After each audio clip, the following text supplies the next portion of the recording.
يا حبيب فإن الطريق بعيد وزادنا قليل وقوافل الصالحين قد سارت من بين أيدينا ونحن قد بقينا. إن الحمد لله نحمده ونستعينه ونستغفره ونعوذ بالله من شرور أنفسنا ومن سيئات أعمالنا. من يهده الله فلا مضل له ومن يضلل فلا هادي له، وأشهد أن لا إله إلا الله وحده لا شريك له، وأشهد أن محمدًا عبده ورسوله. أما بعد، فأوصيكم ونفسي بتقوى الله، فاتقوا الله حق التقوى وراقبوه في السر والنجوى. قال الله عز وجل: يا أيها الذين آمنوا اتقوا الله حق تقاته ولا تموتن إلا وأنتم مسلمون። ከሁል ጊዜ በፊት ከሁሉም ምክር በፊት ቅድሚያ የሚሰጠው ትልቁ አደራ አላህን የመፍራት አደራ ነው። አላህ ይህንን ታላቅ ምክር በተለያዩ አጋጣሚዎች ይገልጽልናል። ከእኛ በፊት የነበሩትን ሕዝቦች አደራ ያለበት እንደሆነ ሁሉ እኛንም እሱን እንድንፈራው ሁል ጊዜ አደራ ያስተላልፍልናል እና የሁል ጊዜ ትውስታችን ሊሆን ይገባል። በመቀጠልም روى الترمذي وغيره عن عبد الله بن مسعود رضي الله تعالى عنه أنه قال: من سره أن ينظر إلى الصحيفة التي عليها خاتم محمد صلى الله عليه وعلى آله وسلم فليقرأ هؤلاء الآيات. الترمذي ሌሎች እንደሚያስተላልፉት አብዱላህ ብን መስዑድ ረዲየላሁ ተዓላ ዐንሁ የመልእክተኛችን ሙሐመድ ዓለይሂ ሰላቱ ወሰላም መጨረሻ ኑዛዜ ልክ እንደ ማህተም የታተመበት የሚመስል ምክራቸውንና አደራቸውን ማየት የፈለገ ወይም ያማረው እነዚህን አንቀጾች ያንብብ ይላል። እነዚህ አንቀጾች ሱረቱ አልአንዓም የመጨረሻ አካባቢ ያሉ አንቀጾች ናቸው።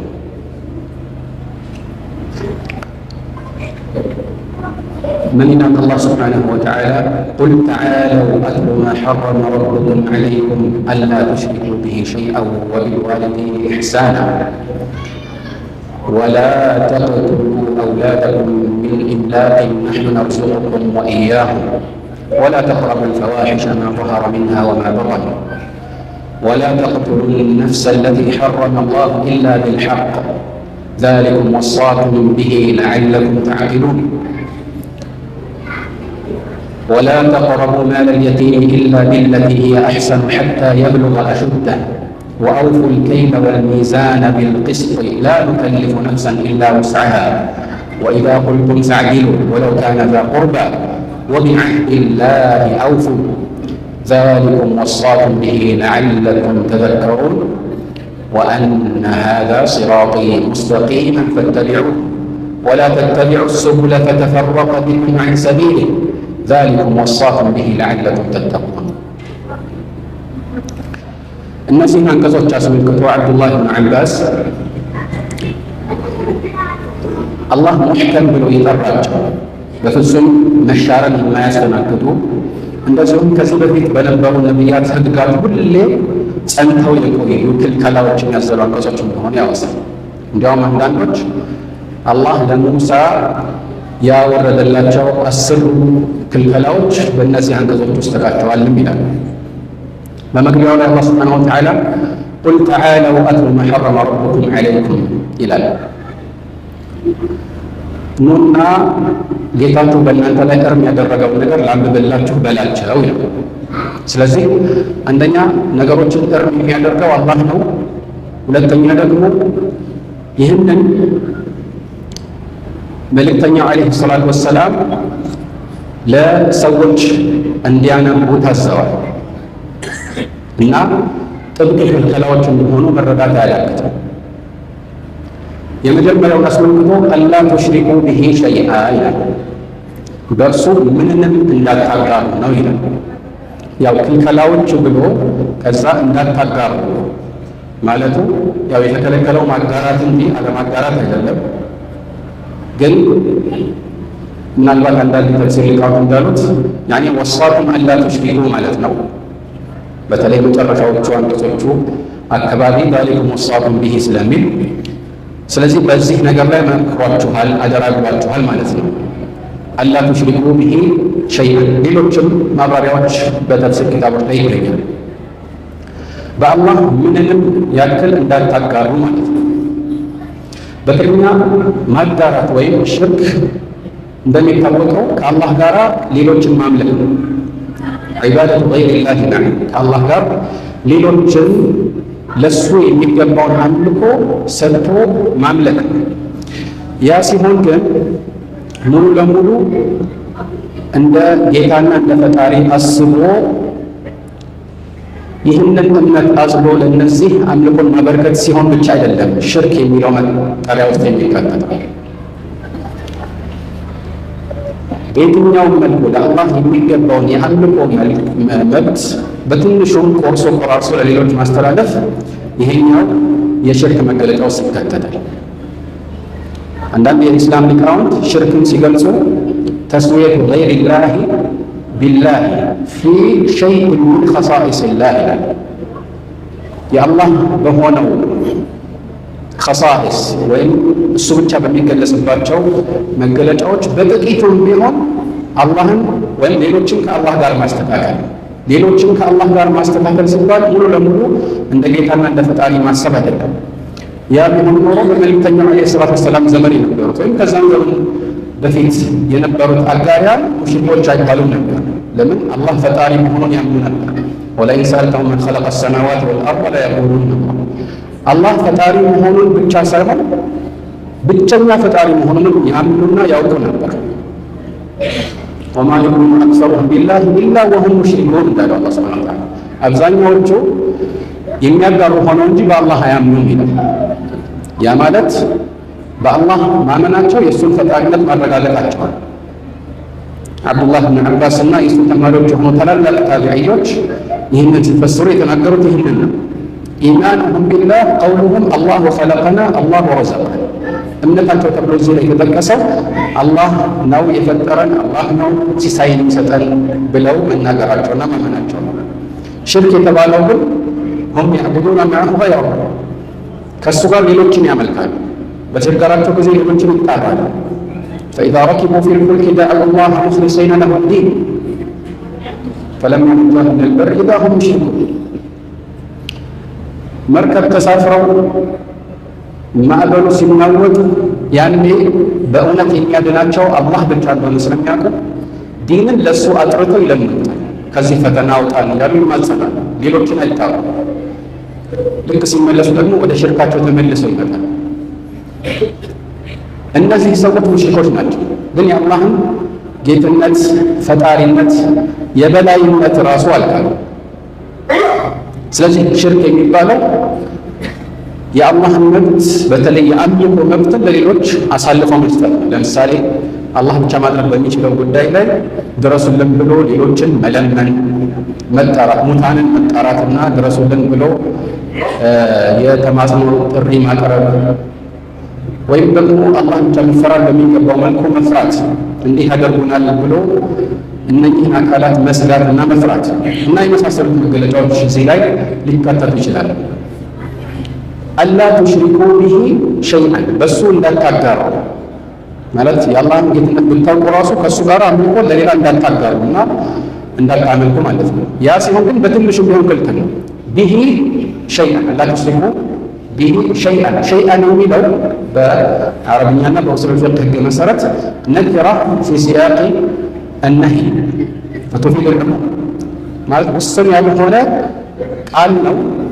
አፍራሽ በሆነ አገባብ ሲመጣ ማንኛውም ሽርክ ሊባል የሚችልን ነገር ያካትታል። ያ ማለት ትልቅ የሚሆን ትንሽ፣ የአምልኮ አይነቶች የተለያየ የሆነ የምናጋራው አካል ጥሩ የሚሆን መጥፎ የትኛውንም አካል ከአላህ ጋር በትንሹ ቢሆን ማጋራት አይቻልም። አላህ የጠራን ነገር ካልሆነ አይቀበልም።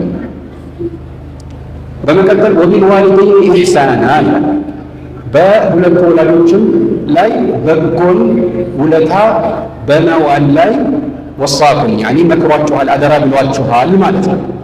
ወላጆችን መንከባከብ ትልቅ ደረጃ ያለው ስለሆነ አላህ ከራሱ መብት በኋላ በብዛት የወላጆችን መብት ያወሳል።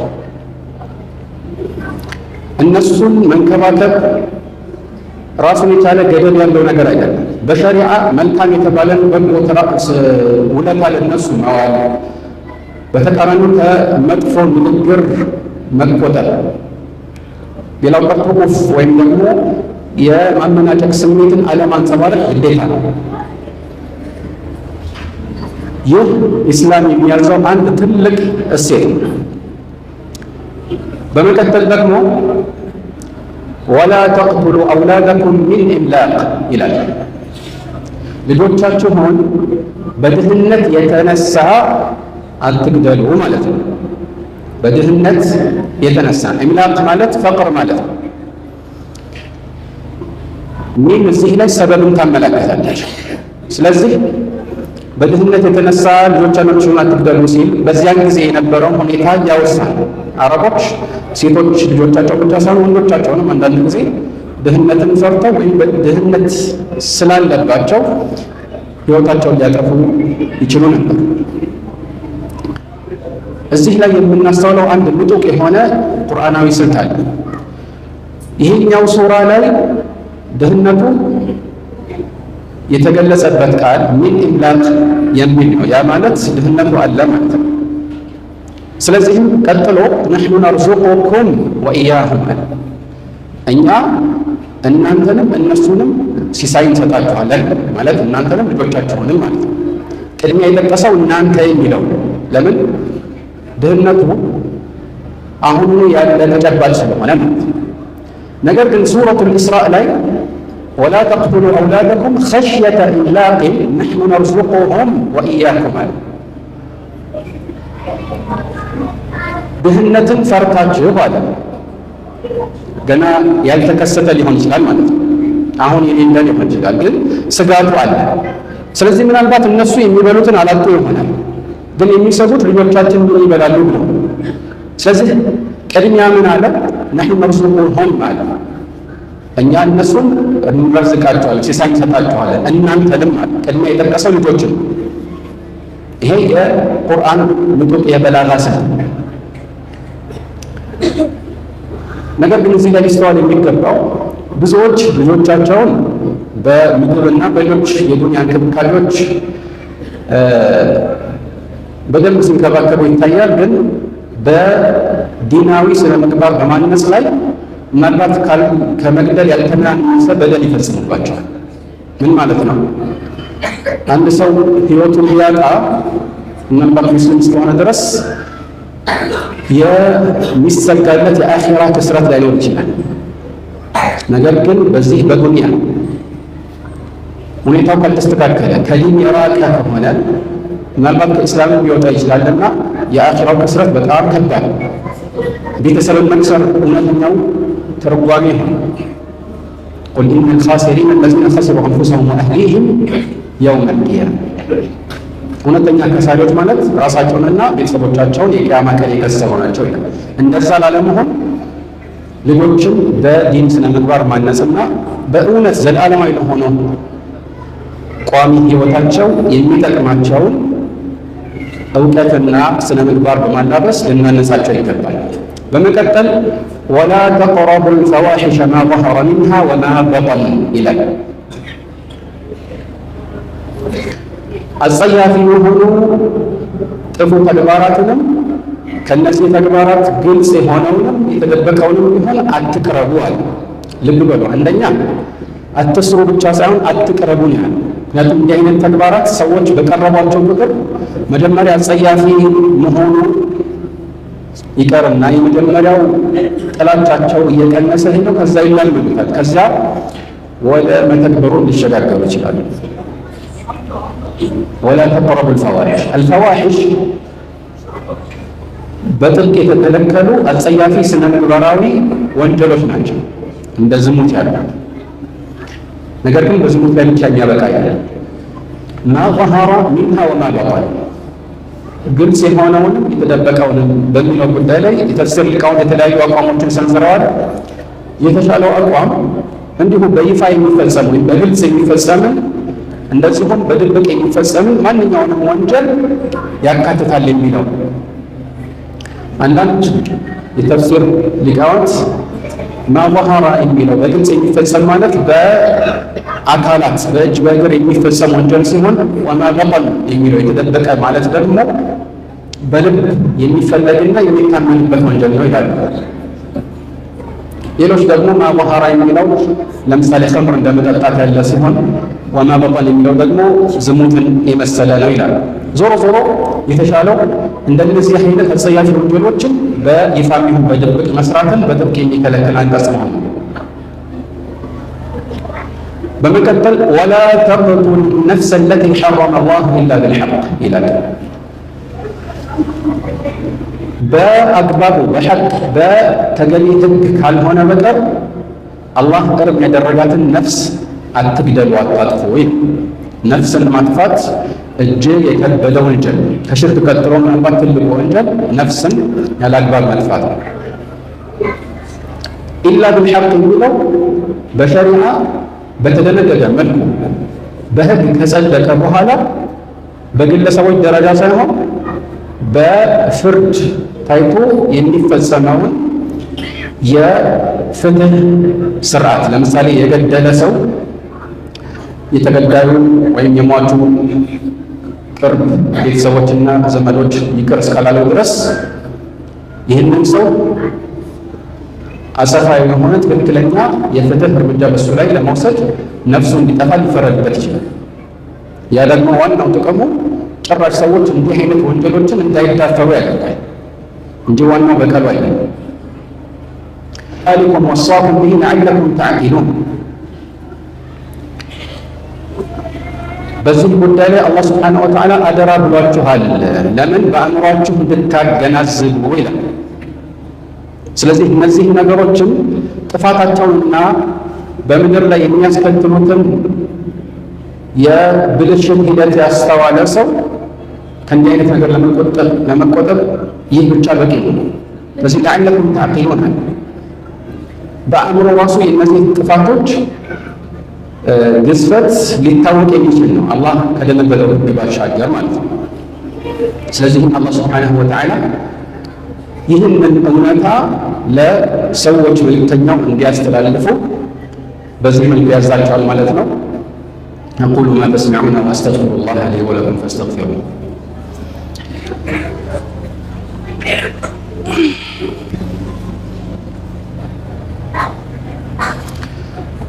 الحمد لله رب العالمين الرحمن الرحيم مالك يوم الدين إله الأولين والآخرين وقيوم السماوات والأرضين وأشهد أن لا إله إلا الله وحده لا شريك له الملك الحق المبين وأشهد أن محمدا عبده ورسوله وصفيه من خلقه وخليله بلغ الرسالة وأدى الأمانة ونصح للأمة وجاهد في الله حق الجهاد حتى أتاه اليقين من ربه صلوات الله وسلامه عليه وعلى آله وأصحابه أجمعين. እነዚህ አንቀጾች ስንከተል አላህ ሱብሓነሁ ወተዓላ ወላ ተቅረቡ ማለ ልየቲም ኢላ ቢለቲ ሂየ አሕሰኑ ሐታ የብሉገ አሹደህ ይላል። የየቲምን ገንዘብ በተሻለችዋ መንገድ ካልሆነ በስተቀር ለአካለ መጠን እስኪደርስ ድረስ እንዳትቀርቡ ይላል። አሁንም ልናስተውለው የሚገባው ቁም ነገር የየቲምን ገንዘብ አትብሉ ብቻ አይደለም ያለው፣ እንዳትቀርቡ አለ ጭራሽ። ነገሩ በጣም የጠና መሆኑን ያሳያል። የቲም አባቱ የሞተበት ለአካለ መጠን ያልደረሰ ልጅ ነው። ወንድም ሴት አባቱ የሞተበት ለአካለ መጠን ያልደረሰ ልጅ የቲም ይባላል። የቲሞች አብዛኛውን ጊዜ መብታቸውን የሚያስከብርላቸው አባት በሌለበት ተጨባጭ ሰዎች በውርስም በሌላ መልኩ የሚያገኙትን ገንዘብ ለመቀራመት ሊዳፈሩ ይችላሉ። እነሱ ደግሞ ደካሞች ናቸው። አላህ ደግሞ የደካሞችን መብት ያስከብራል። ይህም ብቻ ሳይሆን ራሳቸውን መከላከል የማይችሉ ደካሞችን ማጥቃት ከሌሎች ወንጀሎች የበለጠ ክብደት እንዳላቸው የሚያሳዩ ጥቅል ማስረጃዎች አሉ። ማለትም እንዲህ አይነት የተቸገሩ ሰዎችን ማጥቃት ወንጀሉ ከሌላው ወንጀል የባሰ እንደሆነ በተለያዩ ሐዲሶች ተወስቷል። የእነዚህን ገንዘብ አትቅረቡ አለ። ወላ ተቅረቡ ማለል የቲም ኢላ ቢለቲ ሂየ አሕሰን፣ በተሻለችው መንገድ ካልሆነ በስተቀር። ምን ማለት ነው በተሻለችው መንገድ ሲባል? አንደኛው አቋም ያኒ ቢሕፍዝ ማሊሂ ማለት ነው። ገንዘቡን ለመጠበቅ ብላችሁ ከጥቃት ሰዎች ገንዘቡን እንዳይበሉበት ለመከላከል ብላችሁ ካልሆነ በስተቀር እንዳትቀርቡ ማለት ነው። ከዛ ለአካለ መጠን ደርሶ ከዚያም በኋላ ገንዘቡን በአግባቡ መጠቀም የሚችልበት ብቃት ላይ ሲኖር ትሰጡታላችሁ። እስከዛ ድረስ ገንዘቡን እንድትጠብቁለት ማለት ነው። ኢላ ቢለቲ ሂየ አሕሰን የተባለው አለ። ይህንን አስባችሁ ከሆነ መቅረብ ትችላላችሁ። ሌሎች ደግሞ ገንዘቡን ለማልማት ያኔ ለምሳሌ ሙጃሂድ ማሪዎች እንዳሉት ብትጃራ ማለት ይሄኛው ገንዘቡ ለምሳሌ ለዘካ ብቁ ከሆነ እንዲሁ ዘካ እየወጣ ብቻ ሊቀንስበት ይችላል። ወይም እንዲሁ እየተጠቀመበትም ከሆነ እያለቀበት ሊሄድ ይችላል። ስለዚህ እንዳያልቅበት አስተማማኝ በሆነ የንግድ መስክ ላይ የነገዳችሁ እንድታተርፉለት ነው ይላል። ይሄ ደግሞ እስከ መቼ ነው የሚሆነው? ሐታ የብሉገ አሹደ፣ ለአካለ መጠን እስኪደርስ ድረስ ማለት ነው። አሹድ እዚህ ላይ የሚፈለግበት ምን እንደሆነ የተለያዩ አቋሞች ተሰንዝረዋል። ግን የተሻለውና ትክክለኛው ለአካለ መጠን ማለት ነው። ሌሎች አገባቦች ላይ ሌላ መልእክት ሊኖረው ይችላል። ይህንን የሚያሳየው ደግሞ ሱረቱ ኒሳ ላይ አላህ ሱብሓነሁ ወተዓላ ወብተሉ ልየታማ ሐታ ኢዛ በለጉ ኒካሕ ፈኢን አነስቱም ሚንሁም ሩሽደን ፈድፈዑ ኢለይሂም አምዋለሁም ይላል። የቲሞችን ለአካለ መጠን እስኪደርሱ ድረስ ወይም ሊደርሱ ሲሉ ፈትኗቸው ማለት ነው። ያ ማለት ልክ ሊደርስ ሲል የገንዘብ አጠቃቀሙ አያያዙ ጥሩ ይሆን አይሆን እንዲታይና እንዲለይ የተወሰነ ገንዘብ እየተሰጠው እስቲ የምትፈልገውን አድርግ ይባላል። ስለዚህ ጠቃሚ ነገርን ካደረገ ገንዘቡን የሚቆጠብ ከሆነ ይህ ሰው ጥሩ ገንዘብን የሚያዝ አቅም ላይ እንደሆነ ይታሰባል።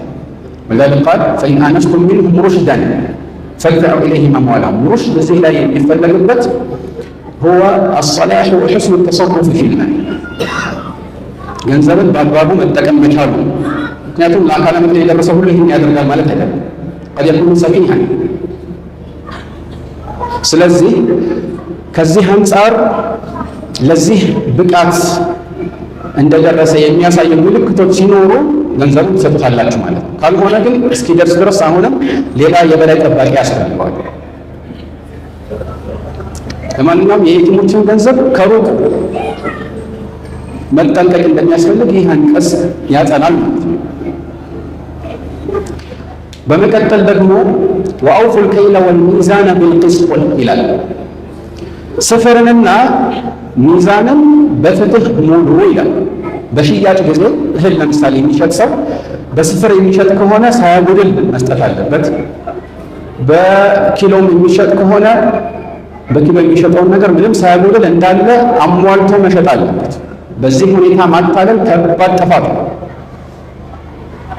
ነገር ግን ምናልባት ይህንን ሲያደርግ ትክክለኛውን ስፍርና ኪሎ ወይም ሚዛን ለመጠበቅ ከአቅም በላይ ሲሆን ወይም እያንዳንዷን ፍሬ ለምሳሌ እንዴት ላደርጋት ብሎ መጨናነቅ የለበትም ማለት ነው። ወሊዛሊክ ቃለ በዕደ ዛሊክ ላ ኑከሊፉ ነፍሰን ኢላ ውስዐሃ፣ ነፍስን ከአቅሟ በላይ አናስገድዳትም ማለት ነው። ወይም ደግሞ ኃላፊነት አንጭንባትም ማለት ነው። ስለዚህ 10 ኪሎ የሚሸጥ ሰው ምናልባት ሚዛኔ ትክክል ባይሆንስ፣ ወይ ደግሞ ምናልባት በሚሊግራም ደረጃ የጎደለ ነገር ቢኖርስ ብሎ መጨናነቅ የለበትም ማለት ነው። በሚችለው መልኩ ካደረገ በኋላ አላህ አይጠይቅም። ግን የሚችለውን ያህል ከማድረግ ግን መቆጠብ የለበትም። ላ ኑከሊፍ ነፍሰን ኢላ ውስዐሃ። በመቀጠል ወኢዛ ቁልቱም ፈዕዲሉ ወለው ካነ ዛ ቁርባ ይላል። ከተናገራችሁ ፍትህ ተናገሩ። በተናገራችሁ ጊዜ ፍትህን እንጂ ሌላ እንዳትናገሩ ማለት ነው። ወለው ካነ ዛ ቁርባ የዝምድና ባለቤት ቢሆን እንኳን የቅርብ ሰው ቢሆን እንኳን ለእሱ እንዳታዳሉ ማለት ነው። ሌላ የቁርአን አንቀጽ ላይ አላህ እንደተናገረው ያ አዩሃ አለዚነ አመኑ ኩኑ ቀዋሚነ ቢልቅስጥ ሹሀዳአ ሊላሂ ወለው ዐላ አንፉሲኩም አው ልዋሊደይን ወልአቅረቢን ኢየኩን ገኒየን አው ፈቂረን ፈላሁ አውላ ቢሂም። ሌላ የቁርአን አንቀጽ ላይ ያ አዩሃ አለዚነ አመኑ ኩኑ ቀዋሚነ ሊላሂ ሹሀዳአ ቢልቅስጥ ወላ የጅሪመነኩም ሸነአኑ ቀውሚን ዐላ አላ ተዕዲሉ ኢዕዲሉ ሁወ አቅረቡ ሊተቅዋ ይላል።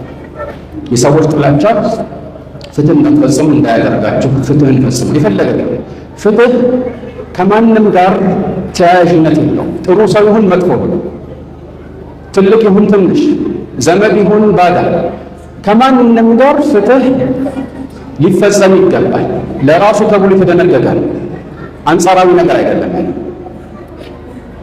ወኢዛ ቁልቱም ፈዕዲሉ ወለው ካነ ዛ ቁርባ ወቢዐህዲላሂ አውፉ።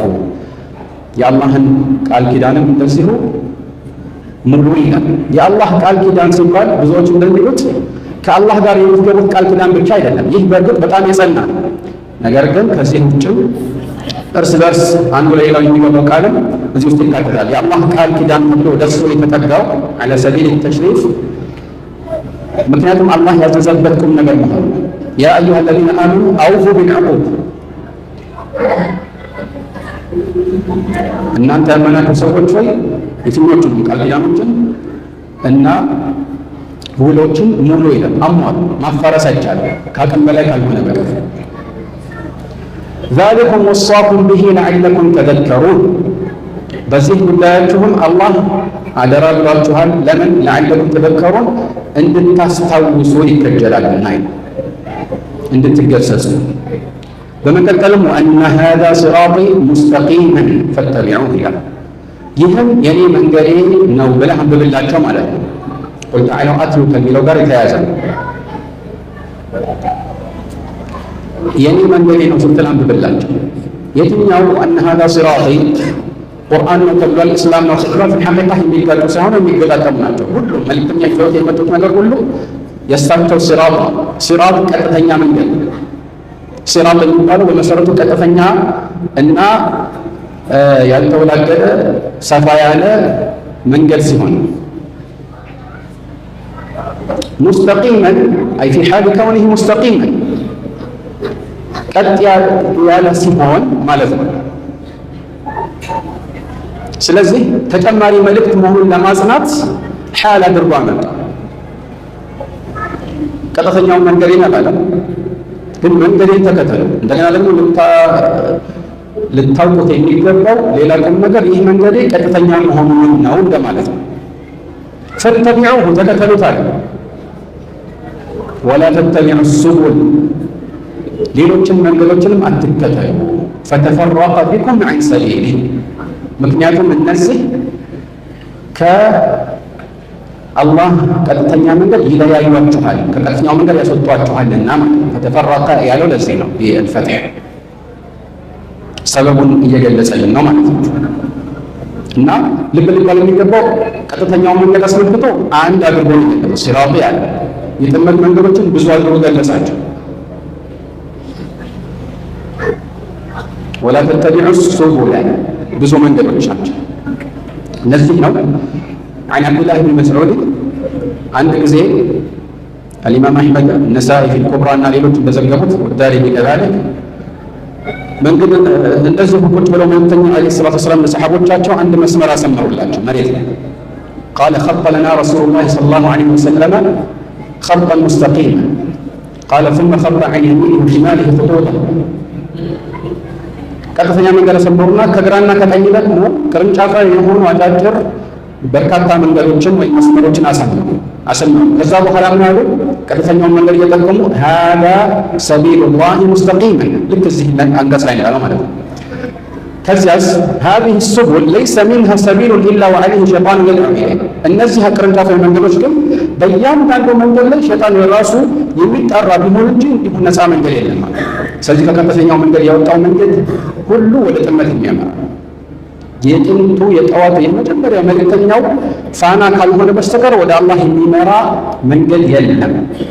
እነዚህም ቅርንጫፋዊ መንገዶች አስመልክቶ ሙጃሂድ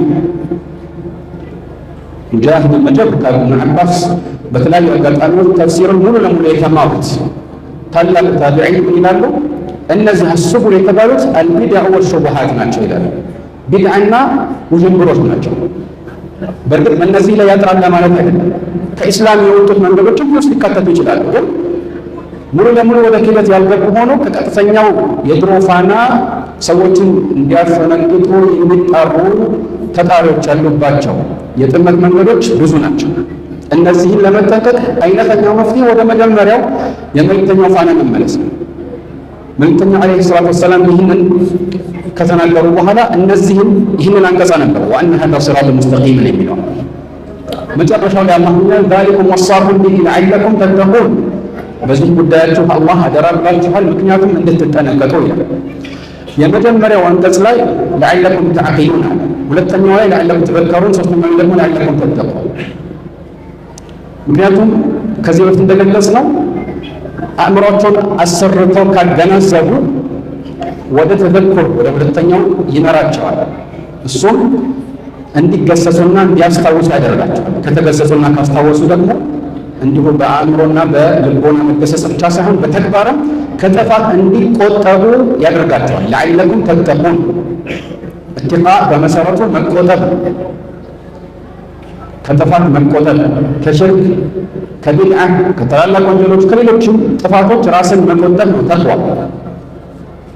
ይህንን ያደረጉ ከሆነ የመልእክተኛውን ዓለይሂ ሰላቱ ወሰላም የመጨረሻ ኑዛዜ ሊባሉ የሚችሉ መሰረታዊ መልእክቶችን አሟልተዋል ማለት ነው። አላህ ሱብሓነሁ ወተዓላ ከእነዚህ ሽርክንና ሌሎች ጥፋቶችን ተቆጥበው የአላህን ውዴታ ከሚጎናጸፍ እንዲያደርገን እንማጸናለን። አስአሉላህ ዐዘ ወጀል ሊ ወለኩም አተውፊቀ ወሰዳድ ወአን የጅዐለኒ ሚነል ሙተቂን الذين يتقون الشرك وما إليه من المعاصي. اللهم آت نفوسنا تقواها وزكها أنت خير من زكاها أنت وليها ومولاها. اللهم أصلح لنا ديننا الذي هو عصمة أمرنا، وأصلح لنا دنيانا التي فيها معادنا، وأصلح لنا دنيانا التي فيها معاشنا، وأصلح لنا آخرتنا التي فيها معادنا، واجعل الحياة زيادة لنا في كل خير والموت راحة لنا من كل شر. اللهم إنا نسألك أن تجعلنا من أهل التقوى، وأن تجعلنا من الهداة المهتدين غير الضالين ولا المضلين. هذا وصلوا وسلموا على من أمركم الله عز وجل بالصلاة عليه. اللهم صل على محمد وآل محمد كما صليت على إبراهيم وعلى آل إبراهيم إنك حميد مجيد، وبارك على محمد وعلى آل محمد كما باركت على إبراهيم وعلى آل إبراهيم إنك حميد مجيد.